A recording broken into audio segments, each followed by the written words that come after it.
Hi, I'm Sterling. Come on in. The water's dark, but it's probably fine.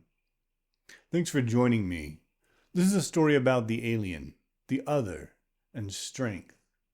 It is titled, Only the Strong.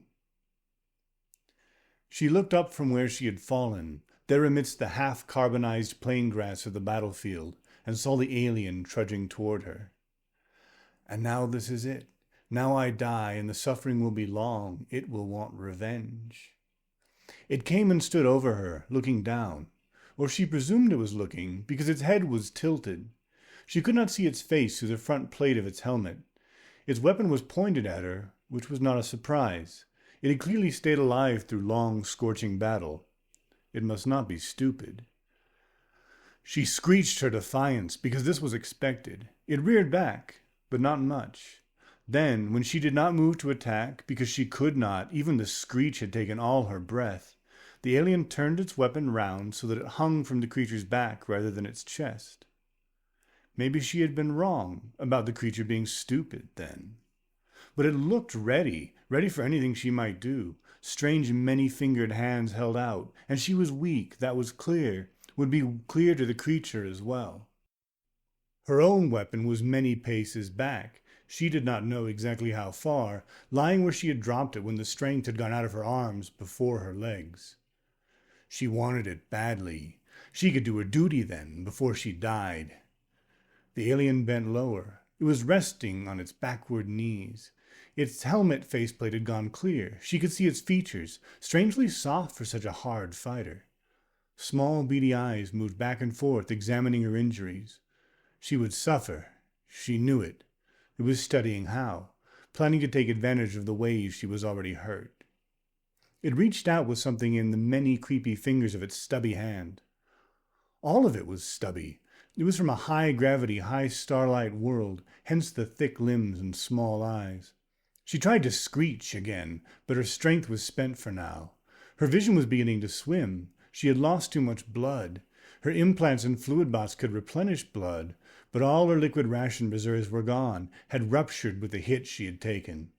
Lucky, almost, because it had dissipated the energy of the hit. Only her arm was really wounded. But she had lost so much blood that it hardly mattered.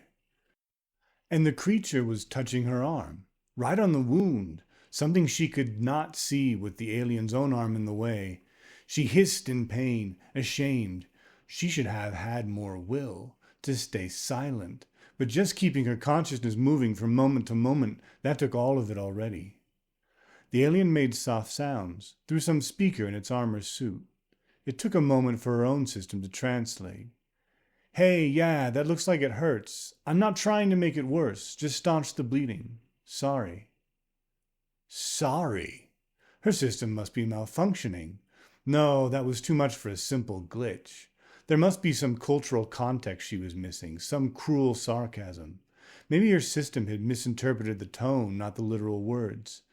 Soon she would be hurting worse than she ever had since first training. She knew it. They all knew it. That was to be expected from an enemy, especially one so relentless as this species coalition had been. It was what she would have done, what any of them would have done. Part of their training, part of the expectation. Make war hurt. Make it a horror, and the enemies should lose their appetite for it sooner or later. The alien was making noises again. You were bleeding less than you should have been, given the amount of damage. I think you're dehydrated. Again, she doubted the translation. Were bleeding? But maybe it just didn't want her to die too quickly, before revenge could be extracted. And when she checked her systems, using every scrap of concentration she could muster, it was confirmed. She was no longer losing blood. The alien held out a tube. More noises. Here, water. Look, don't try to turn your head like that. If I wanted to hurt you, there's nothing you could do about it. Drink. And she did, to her shame, because the alien was right, and if the liquid contained some exotic torment, there were worse ways to force it into her system. But it was only water, sweet, filtered, nothing added she could taste, and, a few moments later, nothing the fluid bots could detect. Her systems began the task of making more blood, Though it was slow with only water, all her rations gone, it would have to draw on her own bodily reserves, eat into the storage tissue. It would not be a fast enough recovery for her to find her feet and attack this alien. It would be many standard days. She drank greedily for a long, sweet time before the alien pulled the tube away. There! Maybe we'll both survive this large male ruminant excrement. It still made no move to do anything to her. In fact, it stood up, as if to go. She managed to speak, her voice uncracked by new fluids. "Why show such weakness to me? I would kill you if I could." The alien just looked down at her. Its faceplate had gone blank again. She could not see its face. Noises. "Weakness? No, you don't get it. Mercy is for the strong. Only the strong can truly show it." Then it looked up at the sky, and it must have seen something because it turned and ran. Ah, reinforcements. Finally, now it would die. They would all die. But she wondered about that, what she really wanted, and she was ashamed. The reinforcements were not enough in the end. The enemy pushed them back and kept the continent. But she was recovered, and because of her position, they believed her when she said her recording systems had been damaged. If they had pried, they would have seen the clumsy deletion.